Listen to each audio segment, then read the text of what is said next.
Bonjour, bienvenue à cette émission de la pensée du jour. C'est une pensée qui est là pour vous bénir, pour vous encourager dans votre marche chrétienne. Et aujourd'hui, ma pensée, c'est « Confie-toi en lui ».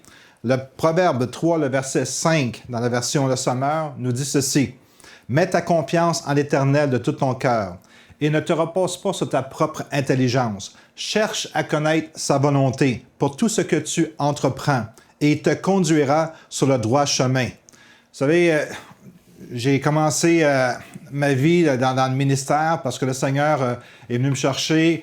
J'avais un emploi qui était très, très rémunérateur. Je travaillais pour une grosse raffinerie de l'Est de Montréal. Ça faisait déjà 10 ans que je travaillais pour eux. Et j'avais un immense salaire, si on peut comparer aux autres salaires des autres domaines. Et j'étais béni sur le plan financier. Et un jour, le Seigneur me dit, je veux que tu viennes à temps plein dans le ministère. On avait commencé une église et ça allait relativement bien et j'étais heureux de ce que je faisais. Et un jour, j'ai dit à mon épouse, le Seigneur veut que je sois à temps plein et que je délaisse mon emploi. Et la première réaction de mon épouse, c'est « Oh, un instant, moi j'ai de la sécurité avec ton emploi et j'aurai pas de sécurité si on suit le Seigneur. » C'est sa pensée qu'elle avait. Et j'ai dit, c'est parfait, parce que je crois que quand tu œuvres dans le ministère, les deux doivent être d'accord. Alors j'ai dit à mon épouse, je vais attendre que tu sois prête.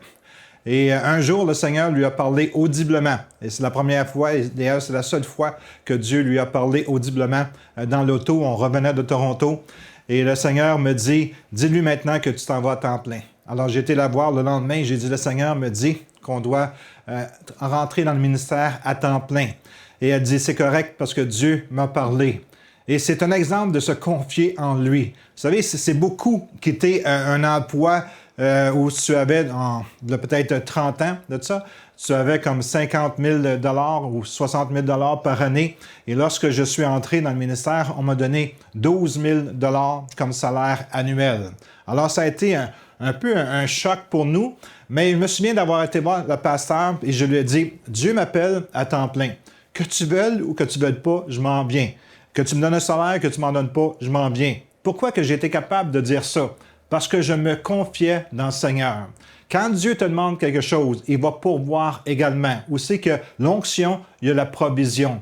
Alors, je vais vous encourager à faire confiance au Seigneur, à vous confier complètement au Seigneur. Et je peux vous dire qu'on ne peut pas se confier dans quelqu'un qu'on ne connaît pas. Tu ne permettras pas à ton enfant de se confier dans un étranger qu'il n'a jamais vu et que toi, tu ne connais pas. Tu veux le protéger. Et c'est la même chose. Nous devons apprendre à connaître qui Dieu est. Et Dieu, plus que tu le connais, plus que tu t'aperçois qu'il cherche à te bénir, au-delà de tout ce que tu peux imaginer ou penser. Alors, c'est comme, on a beaucoup d'avantages à apprendre à connaître le Seigneur. Et je me souviens, quand j'ai commencé dans le ministère, ça a été extraordinaire. Je passais mes journées entières couché sur le tapis de mon salon avec la parole de Dieu et Dieu me parlait au travers de sa parole. Je pouvais apprendre à connaître qui Dieu est. Et si je suis encore dans le ministère aujourd'hui, après toutes les épreuves, les difficultés qu'ici au Québec, on peut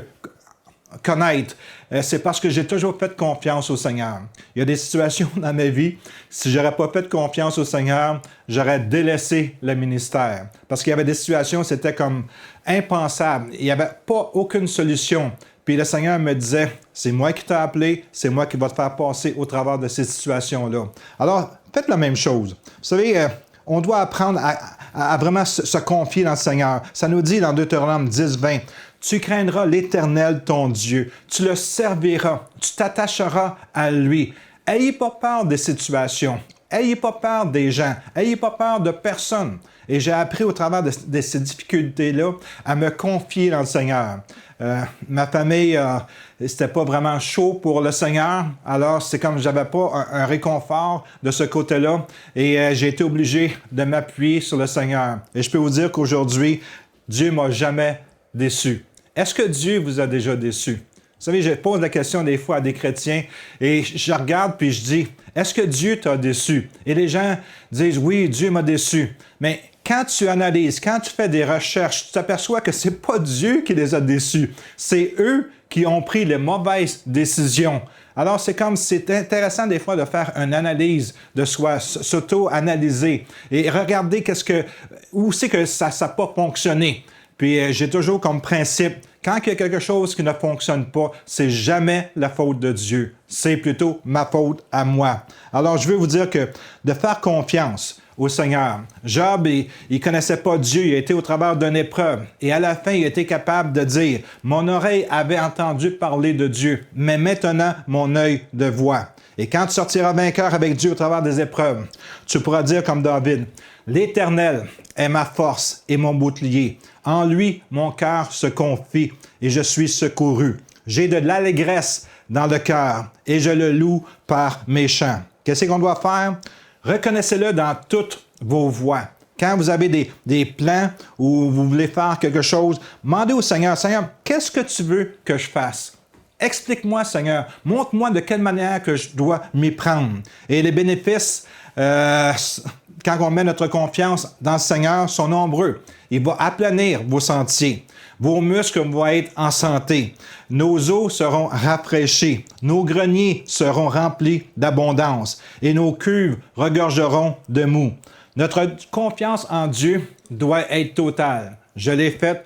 Et après 33 ans de ministère, je peux vous avouer que le Seigneur ne m'a jamais abandonné, il ne m'a jamais délaissé, il a toujours été à mes côtés. Et aujourd'hui, j'ai la joie du Seigneur. Pourquoi? Parce que je me suis confié en lui. Que ce soit vos finances, que ce soit votre santé, confiez-vous en lui. Et vous verrez comment que le Seigneur est fidèle. Jamais, jamais qu'il va vous laisser tomber. Il va toujours être à côté de vous. Et si quelque chose ne fonctionne pas, arrêtez de blâmer le Seigneur et regardez votre propre vie et demandez, Seigneur, est-ce qu'il y a quelque chose dans ma vie qui ne fonctionne pas? Et vous allez voir que le Seigneur a toujours été fidèle. Soyez bénis. Pour aller plus en profondeur, vous pouvez lire et télécharger la version complète de cette pensée du jour sur le site enseigne-moi.com.